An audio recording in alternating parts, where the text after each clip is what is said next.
Okay, we good? Anytime you're ready. Okay. So I know that I'm Megan Ozeran. I'm from University of Illinois, and my project has been looking at the ethics of data visualization. I know there's a bunch of different projects that touch on some similar themes that I have been looking at, and I'm definitely interested to see how we can combine efforts to make really good instructional modules around these combined things. But I was looking at ethics sort of broadly, trying to figure out what all of those should be. For those of you who had a chance to read my position statement, there's going to be a lot of similarities here, but it's a bit different. A colleague of mine pointed out that the position statement was more of like a guiding document of how to make decisions around ethical principles. And so what this is trying to just state, like, here's what we should be doing. Here are those ethics. And to help look at that, I have some visuals. Sometimes the visuals are following the principles, and sometimes they're an example of not following the principles. So, for instance, here we go. Our first principle is to be accurate, don't be misleading. I don't know if you had a chance to see this. It's one of my favorite visualizations of all time. The best part is they did not intentionally mislead, but of course everybody thought this was a pie chart, and it's not. So, try to be accurate. All right.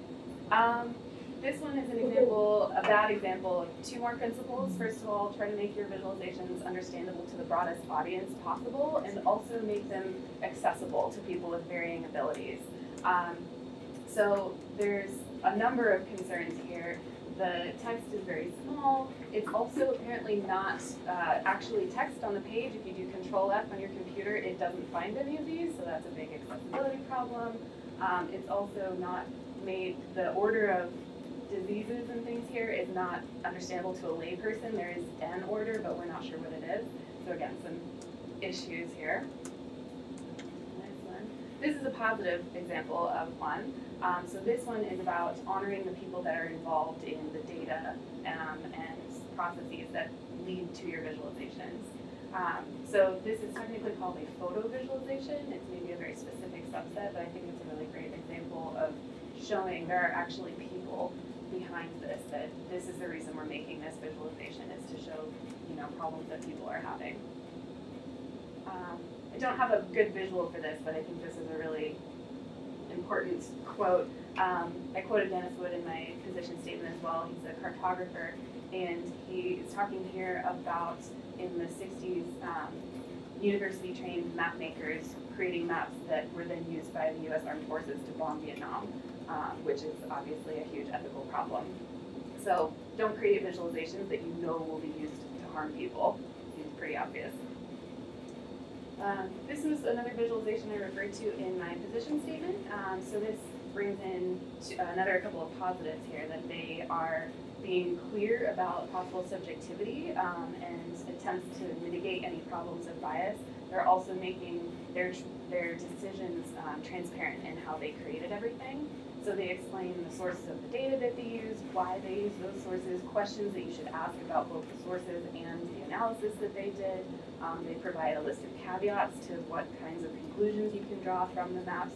It's a really great example of the transparency and showing there are multiple ways to talk about the truth of this very complex situation. And then finally, be open to feedback and constructive criticism. Hopefully before your chart shows up on junk charts, which is a great blog. But that's definitely sort of part of the process of creating visualizations, is to make sure you get that feedback from other people so that you're not unintentionally creating these ethical issues. We don't always see everything ourselves, and that's okay, that happens. So getting that feedback before we put something out there is really important. So I think that's all I have. This is the actual list of all of these ethical principles. I wanted to not just have this as a slide, because this is obviously a lot of text on one slide, but I'm definitely looking forward to talking about these. I also don't think that these are necessarily the end-all be-all. Obviously the point of this is to have a conversation about what these ethical principles should be. And that's it. So you can reflect.